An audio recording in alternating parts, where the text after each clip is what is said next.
Primeiramente, boa noite a todos.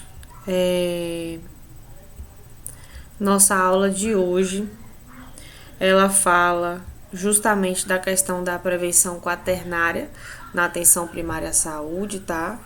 Eu fiz um breve resumo, assim, de tudo o que é essencial vocês saberem dessa parte que contempla a saúde coletiva, que contempla a atenção básica. E vocês vão ver que nos livros o conteúdo vai estar muito extenso mesmo. Porém, eu coloquei aqui as partes mais importantes, que são as partes assim que a gente precisa realmente entender, né? Pelo menos os conceitos básicos para a gente poder entender o restante, tá?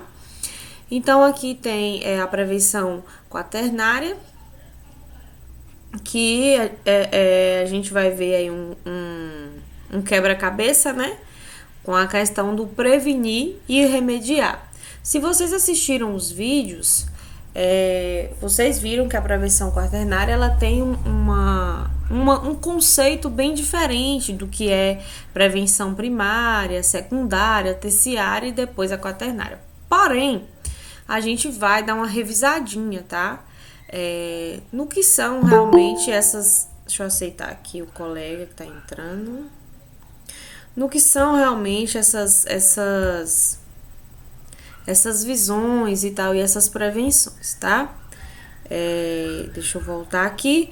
Então, eu coloquei ali a prevenção primária, né? Basicamente, um conceito simples dela, que vai ser uma ação feita para evitar ou remover a causa de um problema de saúde, em um indivíduo ou população antes dele ocorrer, ou seja, o problema não está instalado, né? Ou é um problema em que a gente pode resolver ele através de algumas coisas, como a vacinação, por exemplo. A gente vai ter a prevenção secundária, que vai ser a parte de ação. Um instante. Deixa eu aceitar aqui.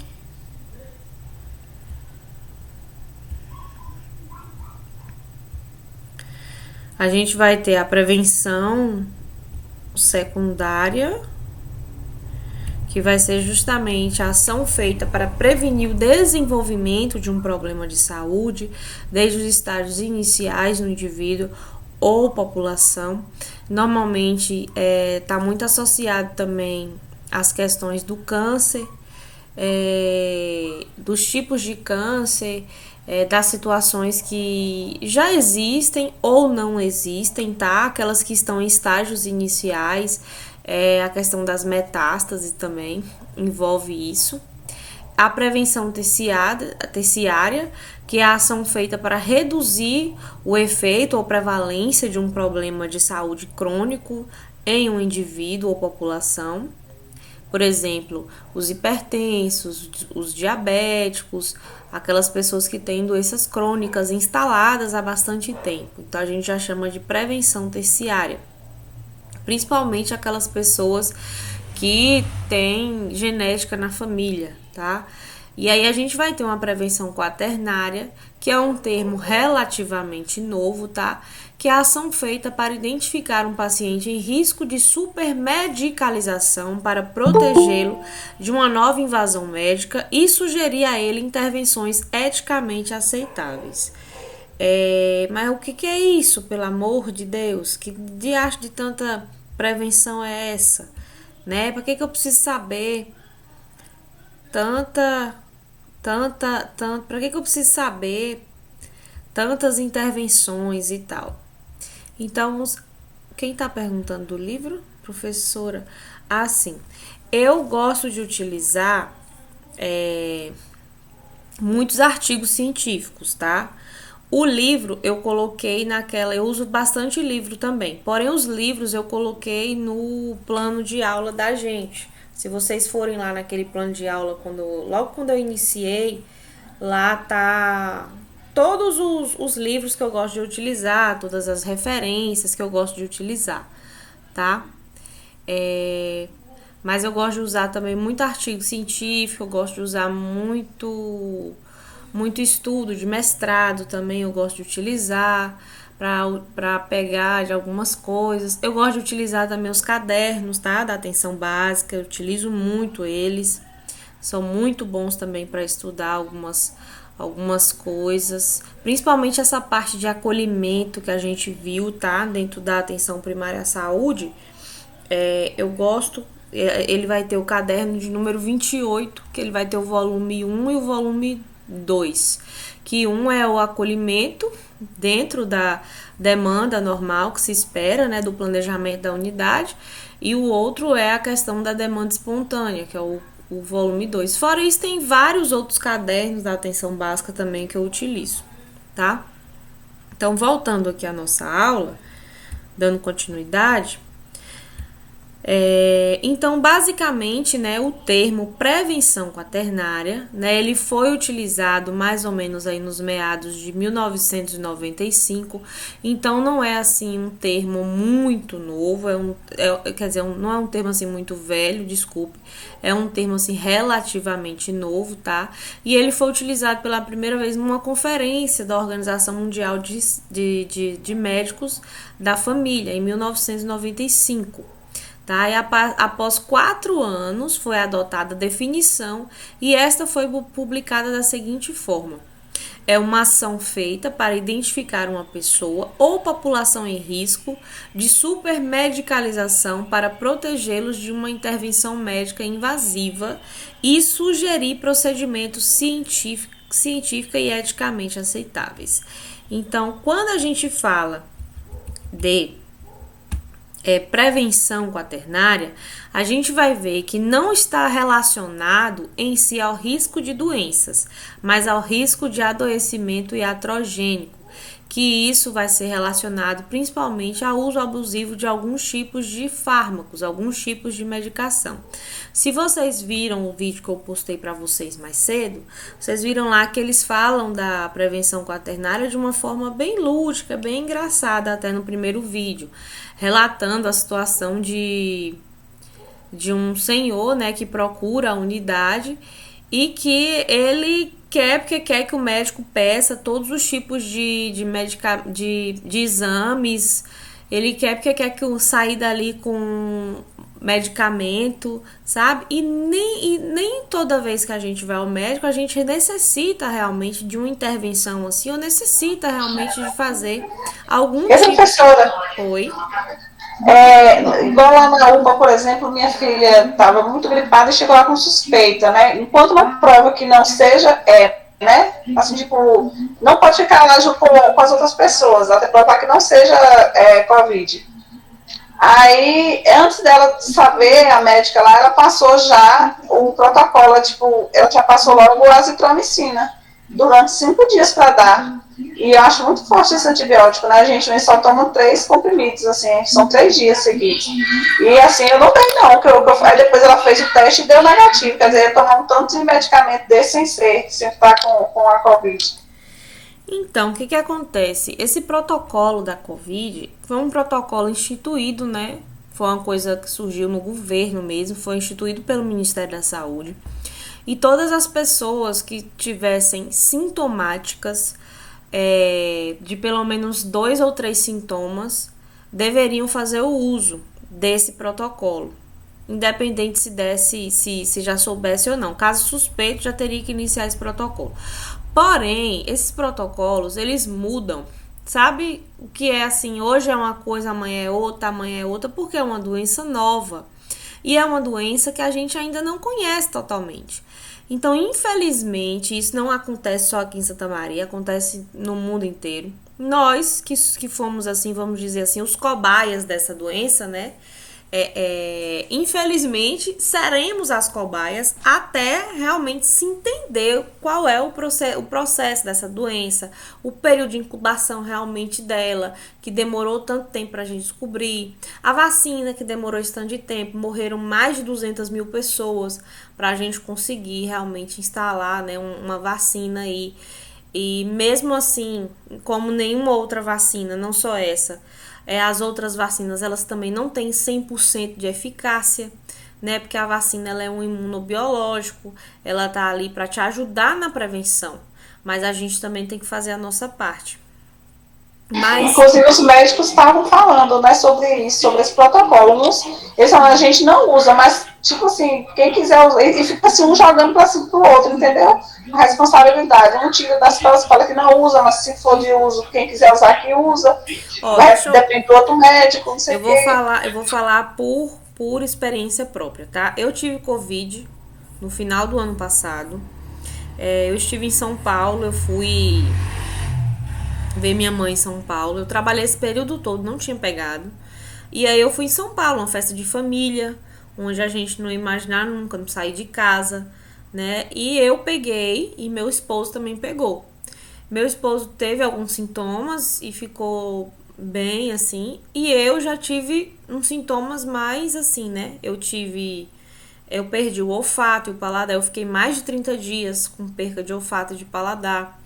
Eu fiquei super preocupada, eu tive roncos pulmonares, a minha saturação baixou, eu sou broncoasmática, então a minha realidade, né, de Covid é outra, de uma pessoa que tem assim, que não tem nenhum tipo de doença pré-existente, patologia pré-existente como eu tenho. Então, eu tomava um banho, eu cansava, eu saía do banheiro super cansada quando eu tomava um banho. E eu fiz uso sim do protocolo. O médico passou, mesmo antes de saber se era Covid. Eu tinha todos os sintomas do Covid, o médico foi, instituiu o protocolo e eu tomei. Eu tomei os dias de ivermectina, eu tomei a azitromicina, eu tomei o Percof, eu utilizei da bombinha, eu fiz o protocolo inteiro. Inclusive a vitamina D eu mandei manipular, a vitamina D e tem outro também que a gente toma, esqueci o nome agora, o zinco.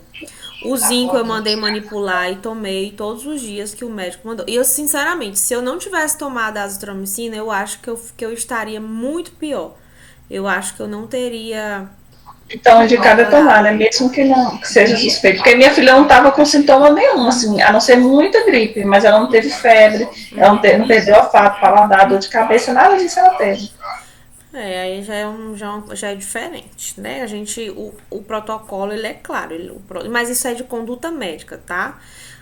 Isso eu achei estranho, por isso, entendeu? Lógico que você toma se você quiser. O médico, ele lhe sugere uma receita, tá? Qualquer médico, ele vai sugerir o protocolo que ele acha correto, a indicação que ele acha correta, a prescrição é do médico, é a conduta dele, tá? E a gente vai tomar independente se é Covid ou outra, a gente toma se a gente quiser. Você não é obrigada a tomar nada, nem dar nada pro seu filho, nada. Até no momento que você tá internado, se você não quiser fazer, você não faz. Você tem que É igual no vídeo que optar. você postou, né? Que a moça explica que tem gente que ela mesmo já rasgou, né? Tem gente que rasga a receita. Isso. Que o médico passou para ela lá um exame de neurológico não tinha nada a ver, né? Tem gente que rasga a receita. É, é, Tem gente que não aceita a conduta do médico. E assim, é uma opção nossa não aceitar. Tá? Não é porque o médico falou que é aquilo que você tem que aceitar que é aquilo. Agora, sim, o que a gente não pode faltar com respeito o profissional. Isso aí a gente não pode de forma alguma. Nem sair denegrindo a imagem de nenhum profissional. Isso aí a gente não pode fazer. Tá? Agora, quanto à autonomia de eu tomar uma medicação ou não, isso aí quem sabe de mim sou eu. Tomando ou não. Então, voltando aqui, ele também vai ser um conceito desenvolvido por médicos da família e comunidade e ele se preocupa principalmente com o cuidado longitudinal, que é justamente a questão do cuidado da atenção primária à saúde, que busca esse cuidado longínquo, esse cuidado em que você institua esse vínculo e essa proximidade com o paciente. A gente vai ter aqui também que a importância da prevenção quaternária, né? Então, assim, nem todas as intervenções médicas beneficiam as pessoas da mesma forma e podem até prejudicá-las. Lembrando, gente, que aqui a gente está tratando de um tipo de prevenção. A prevenção quaternária, ela busca que a gente não utilize tantas medicações sem necessidade, o uso indiscriminado, o uso abusivo de medicação, o uso de fármacos, iatrogenia nas pessoas. Aqui a gente não está questionando condutas de profissionais médicos, nós estamos apenas falando da importância da prevenção quaternária, tá? Para a gente entender e saber que nem tudo é medicação, nem tudo é intervenção, tá? E aí a gente vai ter mais conceitos, né? Que é a questão da prevenção da cura, que vai aumentar o foco na prevenção da doença. A gente vai buscar a prevenção da doença e não cura. A gente vai ter o dinamismo do conceito de doença e a redução da margem de normalidade do que é doença e do que é cura, tá? Então, a prevenção quaternária, ela evidencia muitas coisas, tá? E existem muitas ações que evidenciam principalmente as dificuldades nas distinções entre essas questões e entre essas duas palavrinhas, que é a prevenção, que é o ato de prevenir alguma coisa, e o ato de curar, que a gente já entra mais naquele modelo hospitalocêntrico, tá? Que é aquele modelo hegemônico, onde todos os métodos são virados para a forma curativista, para a cura. Então, o que evidencia principalmente essa distinção entre prevenção e cura? Existem algumas ações, e dentre elas nós vamos ter a expansão do mercado da droga, né? Que é a expansão do mercado farmacêutico. Então, muitas medicações muito próximas, as pessoas conseguindo comprar medicação sem receita, se automedicando. Hoje em dia, as pessoas estão chegando no médico, já chega, doutor, eu estou sentindo uma dor aqui, uma dor acolá, e o que eu tenho é isso, e o que eu quero tomar é isso. Eu, sinceramente, se eu fosse um médico, eu falava, pronto, agora a senhora assina carimba aqui com o seu CRM, porque eu não sei o que a senhora veio fazer aqui. Então, assim, hoje, a internet, a facilidade das pessoas encontrarem, de saber das coisas, e muitas vezes, gente, a internet ela é uma ferramenta muito boa, mas ela também pode ser uma ferramenta muito ruim na vida de um ser humano. A internet, quando você sabe utilizar ela de uma maneira assim benéfica para você, ela é maravilhosa. Mas existem algumas coisas na internet, por exemplo, a pessoa sente alguma dor, ou sente alguma coisa, ou falar alguma coisa diferente, ela vai pesquisar onde. Hoje em dia as pessoas não procuram em livros ou arquivos de PDF. As pessoas vão procurar principalmente na internet, porque é um modo mais rápido, é a globalização, são as coisas mais rápidas. Então, assim, hoje em dia, comprar uma medicação, pra vocês verem, na época do Covid, se instituiu uma coisa aí chamada de receita virtual, porque as pessoas não podiam sair de casa e os médicos poderiam receitar virtualmente. Instituiu-se isso, né, de receita virtual. E com essa receita virtual a gente teve sim grandes avanços, mas a gente teve grandes problemas também. Não é à toa que ela ficou aí até o final do ano e, salvo engano, parece que não renovaram essa medida, né, desse tipo de receita virtual, porque as pessoas tinham acesso à receita muito mais rápido, muito mais fácil. Então, o uso de psicotrópicos, gente, cresceu absurdamente, o uso de ansiolíticos. A população está doente? Sim, pode ser que a população venha adoecendo cada vez mais, sim, justamente por conta dessa loucura que a gente vive nos dias de hoje. Mas a gente tem que entender também que as pessoas estão se automedicando, né? Estão se automedicando, seja pela facilidade de encontrar a droga, de encontrar a medicação, seja pela facilidade da informação chegar a ela, mesmo que essa informação não seja correta, tá? Seja pela questão da dificuldade de uma consulta médica no SUS, vamos supor assim, ou de uma dificuldade, já que os altos custos, né, de serviços de saúde aí na sociedade, principalmente dos serviços particulares, vem crescendo muito, e isso faz com que as pessoas não procurem um serviço adequado e realmente vá lá e se automedique, e às vezes acham um amigo, um colega que vai lá e consegue uma receita, né? Isso tudo acontece também. A gente também vai ter aí a questão da redução da qualidade de vida dessas pessoas. Uma vez que você tem uma vida mais agitada, que você vive num mundo mais... Por exemplo, Vou dar um exemplo vivo que sou eu, tá, gente? Eu sou uma pessoa que eu tenho uma carga horária extrema. Eu trabalho o dia e dou aula e, sabe, eu tenho consciência de que uma hora eu vou ter que diminuir essa carga horária, como eu já diminuí bastante. Porque antes eu ainda tinha outro vínculo, ainda trabalhava em outro município. Então, em outros municípios, não era nenhum só. Então, eu dava assessoria, prestava alguns serviços para outros municípios. Não falava assim, hoje eu não quero mais. Mas, assim, hoje, para a minha vida, eu prefiro mais uma tranquilidade. Por quê? Porque a gente percebe uma redução da qualidade da nossa vida. Quando a gente, por exemplo, no meu caso, se entrega demais ao trabalho. Deixa eu aceitar aqui, tem alguém tentando entrar. Quando você se entrega demais ao trabalho, ou você se entrega demais a qualquer outro tipo de situação em que você realmente necessite, né? Isso vai fazer com que realmente quando você tem uma redução da sua qualidade de vida, consequentemente você agride a sua saúde, né? A gente tem que lembrar daquele conceito ampliado de saúde. A gente vai ter também a questão da medicalização no estado pré-doença e de fatores de risco.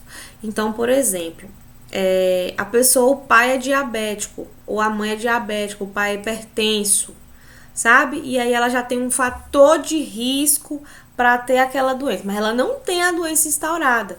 Só que pelo fato de o pai ter e da mãe ter, e aí a gente já começa a se preocupar por conta desses fatores de risco. Tá errado a gente se preocupar? Não. Mas o excesso dessas coisas não é bom também. Então, é isso também que evidencia essa dificuldade entre prevenir, né, entre essa forma de prevenção e essa forma curativa, que são duas coisas totalmente diferentes. Então, o aumento da comercialização de medicamentos para pessoas saudáveis. Então, os medicamentos ficaram muito fáceis. Você vai numa farmácia hoje, se vocês forem nos Estados Unidos, na farmácia, os medicamentos estão igualmente aqui no Brasil, é tudo assim exposto. Lá tem medicamento no mercado, você consegue comprar qualquer tipo de medicação, até no mercado. Lá tem umas redes assim que você compra qualquer coisa, né? Então, esse espaço de você se automedicar, essas pessoas saudáveis, até mesmo, gente, quando eu falo de medicação, às vezes a gente precisa entender isso também. Se eu fizer uma pergunta assim, quem de vocês aqui usa algum tipo de medicação? Aí, assim, eu garanto que a maioria vai falar que não usa nenhum tipo de medicação, mas a gente tem que lembrar, anticoncepcional, meninas, também é uma medicação, tá? Então, às vezes, a gente esquece que toma anticoncepcional e é uma medicação também, um anticoncepcional. Você toma um anticoncepcional para prevenir, né, uma concepção. Você não quer uma gestação agora nesse momento, ou você toma por algum problema hormonal que tenha, mas normalmente as pessoas tomam procurando evitar, né, ter filhos antes da hora, não planejados. Vocês estão na faculdade, então não querem agora, não planejam agora. Então, tem todas essas questões aí envolvidas também. E outra coisa, os meninos que usam, por exemplo, vão malhar, aí utilizam daqueles suplementos. Suplemento é uma medicação, tá? Por exemplo, aqueles chás que vem em cápsula para emagrecer, é fitoterápico. Aquilo também é um medicamento, tá? Então, muitas medicações para pessoas saudáveis, às vezes é desnecessário. Excesso de programas de rastreamento. Então, assim, o que a gente vê hoje, existem programas bons, sim, de rastreamento, existem, mas existem muitos programas repetidos. Então, assim, esse excesso de programas de rastreamento, esse excesso de exames desnecessários e que, de certa forma, sobrecarregam o nosso sistema de saúde. É necessário o exame? Sim, é necessário, mas a gente tem que pensar, esse paciente, eu estou pedindo esse exame porque realmente eu tenho essa necessidade, esse paciente tem essa necessidade desse rastreio agora nesse momento, Eu tenho uma hipótese diagnóstica, é a mesma coisa quando a gente fala da solicitação de exames complementares em demasia, o excesso de diagnóstico com rotulagem de quadros não explicáveis. Então, assim, eu estou expondo o meu paciente a uma série de exames complementares. Eu tenho que pensar nisso. No momento que eu peço um raio-x, uma ultrassonografia, uma ressonância, eu estou expondo ele, estou expondo esse paciente a questão do raio-x, por exemplo, a ultrassom, né? Eu estou expondo o meu paciente a isso. Então, assim, quando eu solicito exames complementares, quando eu quero rotular algum tipo de diagnóstico, eu tenho que saber, eu tenho uma hipótese diagnóstica para esse paciente, eu quero confirmar algo que clinicamente, lembrando que a clínica ela é soberana à imagem. A clínica sempre vai ser soberana ao que está escrito ali no papel que veio de qualquer tipo de exame. Pode estar escrito ali, mas se o médico viu na clínica dele, que é o caso, sabe do que a gente percebe muito? Leishmaniose. Por vezes, a clínica é toda de leishmaniose da pessoa, da criança, do adulto. O médico olha a lesão, que é característica de leishmaniose, algum tipo de sintoma que é característico, e faz a raspagem, a biópsia, e não dá negativo, dá outra coisa. E o médico, por ter a certeza que ele vai lá e institui o tratamento, o protocolo para leishmaniose. Então, a clínica, né, a gente chama de diagnóstico clínico epidemiológico, que é aquele diagnóstico clínico, que o médico viu e por constatação clínica do conhecimento dele, ele vai constatar que aquilo sim é o que ele acha que é, e não só uma hipótese diagnóstica. Normalmente, quando o médico ele solicita, ou o enfermeiro ele solicita algum tipo de exame, ou outro profissional de saúde, ele tem que solicitar exames complementares de algo que ele já tem em mente. Eu suspeito disso, é uma hipótese diagnóstica, né? Eu não vou pedir porque eu quero acertar, não vou sair dando tiro. Estou expondo o paciente e usando de um serviço público de saúde que outras pessoas também necessitam utilizar. Então, às vezes, eu tiro a vaga de um para dar para uma pessoa que não tem necessidade. Outra coisa, pedidos de exames ou tratamento devido ao medo do paciente. Gente, tem paciente que chega no médico e fala: doutor, eu quero fazer um check-up. Mas check-up de quê? Não, eu quero fazer exame de tudo, de tudo. Eu quero fazer exame de fezes, urina, sangue, tudo que tiver eu quero fazer, raio-x, quero mapa, tudo eu quero fazer. Gente, é necessário a gente fazer exames anuais? Sim, né? São, por exemplo, a mulher faz o seu preventivo todo ano. Alguns exames são essenciais para a nossa prevenção, para a gente fazer prevenção. Agora, tem gente que vai no médico e pede exame, é 2 em 2 meses, é 3 em 3 meses, então assim, vai depender da necessidade, da sua idade, do seu estilo de vida, da qualidade de vida que você leva, é atleta, sabe, do que eu como, tudo isso vai depender para saber quais são os tipos de exame, qual é a periodicidade desse exame, tudo isso. E a questão da medicina defensiva, que é uma palavra do médico com potencial iatrogênico, ou seja, alguns médicos utilizam esse termo de medicina defensiva para como alguns profissionais, né, não só médicos, mas eles utilizam esse termo como se fosse assim uma justificativa para uma quantidade de exames exagerada. Lembrando que, gente, conduta médica é conduta médica. Eu nunca vou questionar uma conduta médica, tá? Mas a gente explica aqui o que é a questão desse tipo de prevenção quaternária, que não é necessário fazer, não é que seja proibido fazer, mas tem coisas que não são necessárias. Porém, a conduta é do médico. Então, como procurar proceder? Professora, está dizendo que essa quantidade de exames e tal, então como é que a gente deve fazer? Como é que deve ser?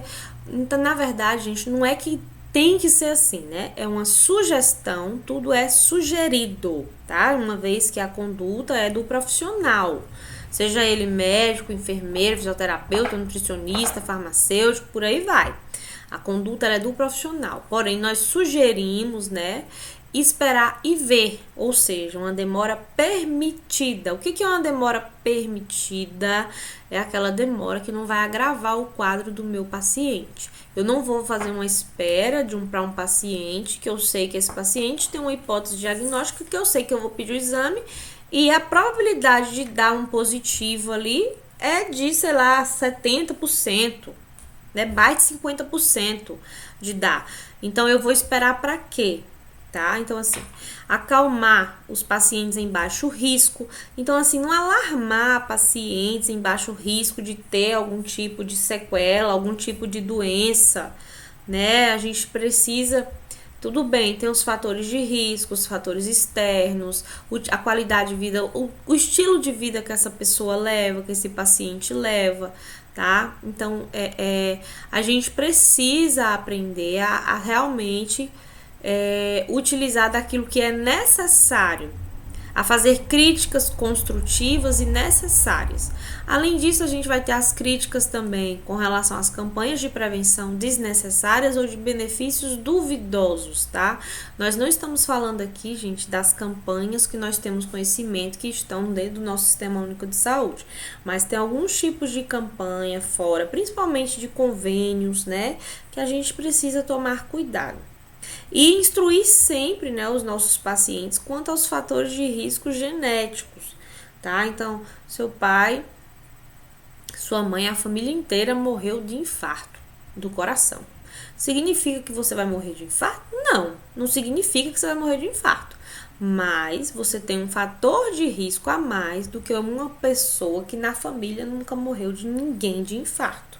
Tá? Significa que ela pode não morrer, que ela pode não ter um infarto, também não significa. Mas significa que você tem uma maior probabilidade, por uma questão de fator de risco, de ter a mais que alguém que não tenha ninguém na família. E aí a gente vai ter também os princípios fundamentais, né? Que são os princípios de proporcionalidade, que é a questão do ganho e do risco. Eu preciso me prevenir. Então, a gente utiliza essa palavra precaução e essa questão da proporcionalidade do ganho. O ganho, ele sempre tem que ser maior do que o risco. É necessário, tem um risco desse paciente, vou fazer todos os exames necessários, o que tiver de melhor aí, de mais tecnológico, da tecnologia mais incrível que tiver no mundo, eu vou utilizar nesse paciente. Sim, lógico, o meu ganho ele tem que sair maior que o meu risco. Eu tenho que pensar nisso, eu tenho que prevenir, eu tenho que trabalhar com precaução e não com doença já instalada. Então, eu falo o quê? O máximo de qualidade com o mínimo de intervenção possível para com estes pacientes.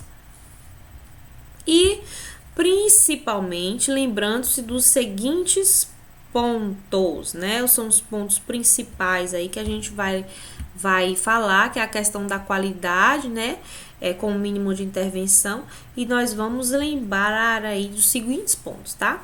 Resistir aos modismos, né? Tá um tal de chá de hibisco aí para emagrecer agora. Tô dando exemplo, tá, gente? Não que seja ruim. Muito pelo contrário, para retenção, essas coisas, né? Tem médicos, nutricionistas, profissionais da estética que dizem que é maravilhoso, que é ótimo tomar. Mas eu tô falando assim do uso abusivo, né? Certos modismos, muito uso de anabolizantes, porque o anabolizante ele tem que ser utilizado da forma correta, indicado por médico, endocrinologista, né? Para ter o efeito realmente esperado, para que o que a pessoa quer, ela quer secar, ela quer emagrecer, ela vai sim utilizar o anabolizante para ajudar nesse processo de murchar, de conseguir realmente eliminar essas toxinas do organismo. Então, tudo que é utilizado com acompanhamento médico é saudável, super saudável, tá?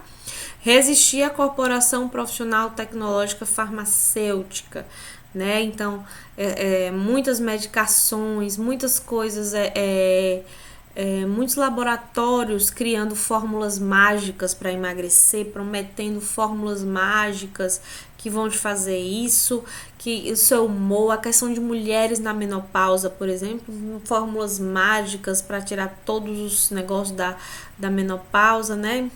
Resistir à opinião pública também, manter o compromisso ético e profissional, recusando intervenções desnecessárias. Isso principalmente para quem é profissional e para quem é usuário também. E aí nós temos o excesso de rastreamento e teremos aí o conceito também dessa questão do excesso de rastreamento. Então, o excesso de rastreamento ele vai se dar como conceito pela realização de testes ou exames diagnósticos em populações e pessoas assintomáticas com o objetivo de diagnóstico precoce, prevenção secundária ou de identificação e controle de riscos a fim de reduzir a morbidade ou mortalidade da doença grave ou risco rastreado. Gente, isso está errado? Não é que está errado, né? Ninguém está falando aqui que não tem que existir o rastreamento. O rastreamento tem que existir sim. Tudo isso vai depender de uma questão epidemiológica, de um estudo, de um aprofundamento. Mas tudo que vai em excesso, tudo que eu quero demais em excesso, vai me levar assim a algum outro tipo de risco. As pessoas podem até, não sei se vocês já ouviram falar, naquelas pessoas que se eu falo que eu tô com uma dor de cabeça, daqui a pouco hipocondríacos, né? Que toda doença que existe ela tem e toda medicação que existe ela quer tomar. Então a gente tem que ter muito cuidado. São coisas que afetam muito a saúde mental das pessoas e são situações muito difíceis e que precisam sim de acompanhamento de um profissional. De um profissional, tá? Da área. Há princípios estabelecidos para implementar um rastreamento. Então, por exemplo, Covid-19 chegou aí. Tem motivos para não se implementar, não se fazer um rastreamento? De jeito nenhum, tem que fazer. População morrendo, né? Uma situação alarmante, todo mundo pegando, idosos, o perigo de levar para dentro de casa. Então, há princípios, há critérios estabelecidos para a gente estabelecer um processo de rastreamento. Não pode ser qualquer coisa, vou fazer um rastreamento, vou gastar o dinheiro. Não é assim. Tudo tem que ser de forma pensada. E o segredo, né? Correlacionar com a clínica da pessoa. Então, tem algumas questões que eu preciso relacionar realmente para fazer esse rastreamento. Fora tudo isso daqui, essas relevâncias, esses riscos, essas expectativas, tudo tirando os princípios que eu tenho que levar em consideração, as questões que eu preciso relacionar e levar em consideração, correlacionar com a clínica desse paciente, tudo isso é excesso, tá? Então, assim, o que eu tenho que averiguar? Padrões epidemiológicos. Poxa, tá tendo tanta dengue ali, tenho que fazer um rastreamento, tenho que ver o pessoal da endemias para ir lá, tenho que fazer um reforço. Poxa, eu tô tendo tanto caso, né, de sarampo ultimamente, eu acho melhor a gente fazer um tipo de rastreamento diferente. Tá? Os padrões epidemiológicos daquela região tenho que verificar antes de fazer qualquer tipo de rastreamento, tá? A incerteza do quadro. Poxa, eu tô assim achando que mas não tenho certeza. Não vou fazer o rastreamento, então assim, tenho que relacionar bem, né? E uma hipótese diagnóstica, outra coisa, pensando na incerteza, risco-benefício dessa ação. O benefício vai ser maior do que o risco? Se for maior do que o risco, sim, vou fazer e não vai ser considerado excesso nunca, tá? Expectativas do paciente. Eu tenho que fazer uma escuta qualificada nesse paciente antes de qualquer coisa, né? Eu tenho que ver por que ele quer tanto de exame, qual é a necessidade, a real necessidade. Eu consigo enxergar ali nele que há realmente essa necessidade toda, senão realmente é um excesso nessa questão do rastreamento. E a relevância, né, da medida num determinado local, na determinada situação, tudo a gente precisa levar em consideração. O excesso de exames complementares, né, a solicitação de mais exames do que o necessário. Então, às vezes o paciente chega e pede mesmo, e o médico vai lá e faz, muitas vezes por amizade, né? Por se ter aquela cultura. Ah, fui no médico, o médico não passou nenhum exame, não me deu nenhum remédio. Poxa, a pessoa deveria sair feliz, né? Poxa, eu não tenho nada, eu tô ótima. O médico achou que eu tô ótima, não preciso fazer esse tanto de coisa, esse tanto de exame, né? Então, assim, outra coisa, a influência da prática médica especializada. Então, muitas especialidades hoje, não que isso é ruim, isso é bom, né? Mas antigamente você ia no médico, ele resolvia todos os seus problemas. Hoje você precisa de vários profissionais. Então, isso também engloba. E isso foi um avanço da medicina super considerável, super louvável, tá? Mas aí entra também a questão da formação hospitalocêntrica dos médicos, aquela questão da formação curativa, que isso vem mudando, né? Hoje em dia as formações, elas vêm muito mais para essa questão preventivas, tá bom? E também a pressão dos próprios pacientes, que a gente sabe que paciente gosta, o usuário gosta, né? De pedir, de ter, de fazer exame, quer porque quer fazer, né? E principalmente eu tiro assim, porque minha avó, por exemplo, minha avó foi no médico, você não sai de lá cheio de papel de exame, ela não foi no médico, né? Então tem isso também. A medicalização dos fatores de risco, tá? Primeiro, com relação aos fatores de risco, o que quer dizer? Então, diz respeito a um aspecto do comportamento pessoal, a uma exposição ambiental ou a uma característica pessoal, biológica ou social em relação a qual existe evidência epidemiológica de que está associada a determinada condição relacionada com a saúde, condição essa que se considera importante prevenir. Então, toda exposição ambiental, de característica pessoal ou biológica, ou seja, aquela característica que já vem aí geneticamente instalada aí no seu organismo, né? Questão genética mesmo. Essa questão ela vai sim estar associada a algum tipo de determinação de algum tipo de condição relacionada com a sua saúde, tá? Condição é essa que se considera importante o que? Prevenir. Tá? O fator de risco é uma questão importante para se prevenir. Porém, quando a gente fala de medicalização, né? A alquimia dos números deslumbra os pacientes e a sociedade, e prefere-se a segurança de uma resposta errônea, envernizada de estatística, à incerteza da ignorância. Então, transformamos os sãos em sãos preocupados e depois em sãos estigmatizados e em pseudo-enfermos. Então, o que isso quer dizer? Essa questão da medicalização dos fatores de risco. A pessoa tem uma propensão a ter, ela nem tem ainda, mas ela tem uma propensão a ter, é mais fácil e é mais assim aceitável se ter uma segurança de uma resposta errônea à medicação que foi colocada do que se esperar esse paciente de não ter nada.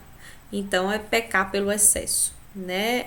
É agir antes mesmo de uma forma curativa, lembrando que não é uma forma preventiva aqui, tá?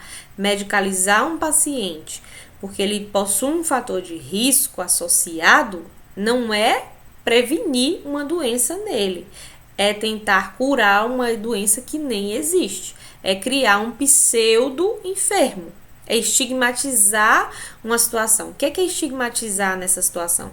É impor uma verdade absoluta. É impor que aquele paciente precisa, sim, utilizar uma medicação porque ele não pode ficar doente. É ver uma cura de uma coisa que nem existe no paciente, tá?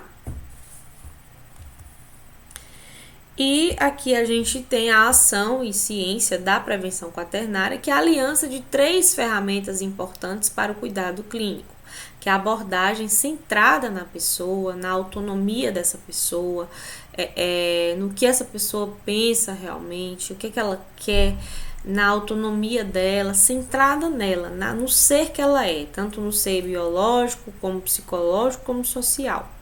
Tá? Aprender a olhar a pessoa como um ser biopsicossocial que ele é de uma forma holística, olhar o indivíduo como um todo. Abordagem centrada na pessoa, né, como eu disse, medicina baseada em evidências, tá? Então, não é simplesmente aquela medicina curativa, tá? É a medicina baseada em evidências. Eu vou utilizar medicação, vou utilizar o que eu tenho de exame complementar, de tecnológico, o que for o tipo de insumo que eu tiver que utilizar nesse paciente, o tipo de abordagem, de intervenção que eu tiver que fazer, baseada em evidências científicas comprovadas, tá? O centramento do cuidado na atenção primária à saúde com longitudinalidade. Então, pensar na prevenção, né? É ciência. Nós estudamos ciência. A saúde é uma ciência exata. Nós estudamos ciência, nós fazemos ciência. Então, pensamos e precisamos centrar essa questão do cuidado na atenção primária. Uma atenção primária de qualidade, gente, faz com que um município, um país ande para frente. Se eu faço, é igual a educação. Se eu educo desde criança, eu vou ter adultos inteligentes, adultos pensantes. Mesma forma, na saúde. Se eu cuido, se eu previno, eu não vou ter uma população doente. Consequentemente, eu não vou gastar tanto de forma curativa, certo? A questão da ação clínica da prevenção. Então, a chave da prevenção quaternária é não iniciar a cascata de exames, é não classificar o paciente sem necessidade, é não abusar do poder de definir o que é enfermidade, né? E é a questão de avaliar o fator de risco e avaliar a saúde do meu paciente pensando na atenção primária à saúde e não uma forma de medicalizar esse paciente antes da hora. E aqui, para a gente concluir esse momento, né, dessa aula, há que se resistir tanto à pressão da corporação farmacêutica, tecnológica e profissional, como também dos pacientes. O paciente não é fácil também, ele quer porque quer. E há que se desenvolver e estruturar uma ética negativa, baseada no contrato social implícito que exige do médico o cumprimento de sua obrigação, mesmo que haja uma demanda insaciável para iniciar a cascata diagnóstica e preventiva desnecessária. Como eu disse a vocês, não é uma aula grande, é uma aula em que eu coloquei as coisas mais importantes para vocês, tá? Que realmente vocês têm necessidade de saber e de ter. Se eu tô gravando a aula, sim, estou gravando essa aula foi gravada, tá? Eu vou deixar essa aula lá para vocês. Inclusive, gente, tiveram 2 vídeos que eu postei e que parece que esses 2 vocês não me questionaram, tá? Eu reparei isso hoje quando eu fui olhar no canal do YouTube. Esses 2 vídeos parece que vocês não estão conseguindo ter acesso, porque quando eu entro pelo YouTube no meu eu consigo, agora quando eu entro pelo Ava para clicar eu não consigo. Então reparem se vocês estão tendo acesso a essas aulas, porque senão eu vou ter que baixar esses vídeos de novo e deixar lá. Foram os 2 últimos vídeos das 2 últimas aulas gravadas que eu coloquei para vocês. Eu não tô conseguindo abrir. Se vocês conseguirem olhar lá e verem se realmente tá, vocês me sinalizem, por favor, para eu poder fazer isso novamente. E com relação a esse daqui, essa aula, sim, ela está sendo gravada, tá? Tô gravando a aula toda e vou deixar disponível essa aula para vocês, certo? No mais, vocês têm alguma dúvida com relação à aula? A professora, eu não tenho dúvida não, eu só queria fazer um comentário, posso? Sim, claro. Aquela parte lá que você estava falando da medicalização, sobre o Google, as pessoas pesquisam muito e tal. Sim. Eu concordo, é verdade. Inclusive, eu até ia comentar aqui no chat, só que eu deixei quieto para não atrapalhar. Eu mesma procuro. Por exemplo, quando eu vou alguma coisa, eu procuro. Mas não era nem isso que eu iria falar. Tipo assim, além de pesquisar sobre medicamentos, eu falo porque eu conheço, né? Caso assim, infelizmente foi recente. Digamos assim, adolescente que usou o Google no YouTube para pesquisar remédios naturais para o aborto, né? E Abortivos. conseguiu. Consegue, tem gente na Não, internet. e conseguiu a receita e conseguiu fazer o ato, entendeu? Consegue. Na internet tem tudo, gente. Tudo de bom e tudo de ruim, principalmente o de ruim. Tudo. Tá tudo na internet. Mas, assim, a pessoa tem que saber utilizar da internet. Por exemplo, hoje em dia todo mundo sabe para que serve o misoprostol. O misoprostol é o Citotec, tá? O misoprostol é uma substância abortiva que é utilizada nos hospitais,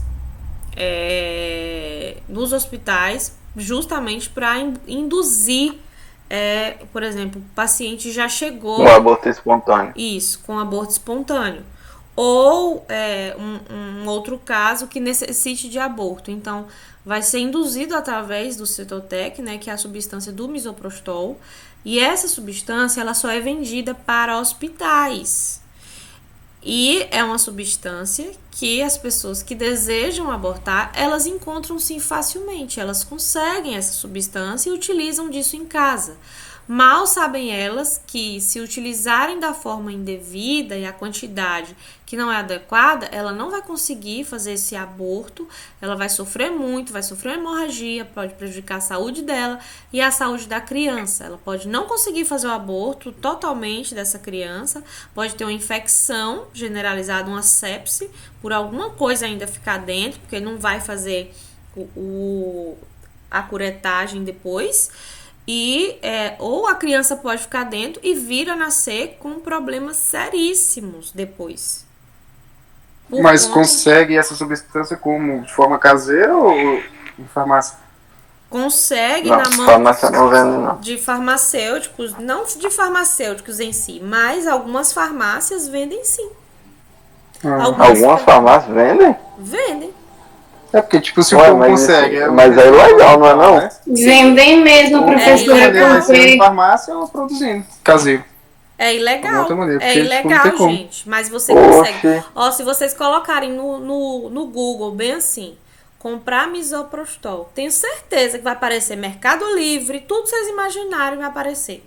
Professora, mas também, no que eu quis falar, que tem remédio caseiro também, né? Foi o que eu quis pôr aqui na minha fala. Que no caso foi, eu acho que foi esse remédio caseiro que essa adolescente conseguiu, entendeu?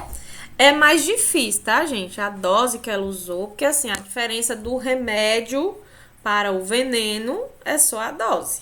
Então, a dose que ela utilizou pode ser que tenha ajudado a provocar a expulsão do feto, né? Ninguém sabe de quantas semanas estava. Eu tenho uma foto de quando eu trabalhava em um município aqui perto. Essa foto eu acabei ficando com ela porque foi uma coisa que me marcou muito. Eu estava de plantão na época, eu trabalhei em um outro município aqui, eu trabalhava nesse outro município, eu trabalhava na parte do apoio institucional da saúde. E eu dava uns plantões às vezes.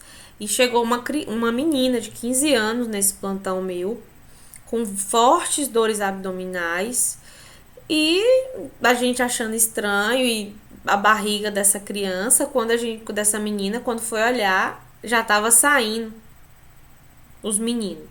E quando a gente foi ver, foram 4. Ela estava grávida de quadrigêmeos, ela tomou um absurdo.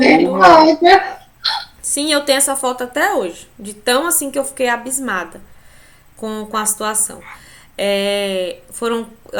As crianças estavam de 16 semanas e você vê perfeitinho, assim, ó, os dedinhos, os 4. Tá no seu computador, professora? Sim, no meu computador. Tem como você transmitir pra gente? Deixa eu ver se eu consigo aqui.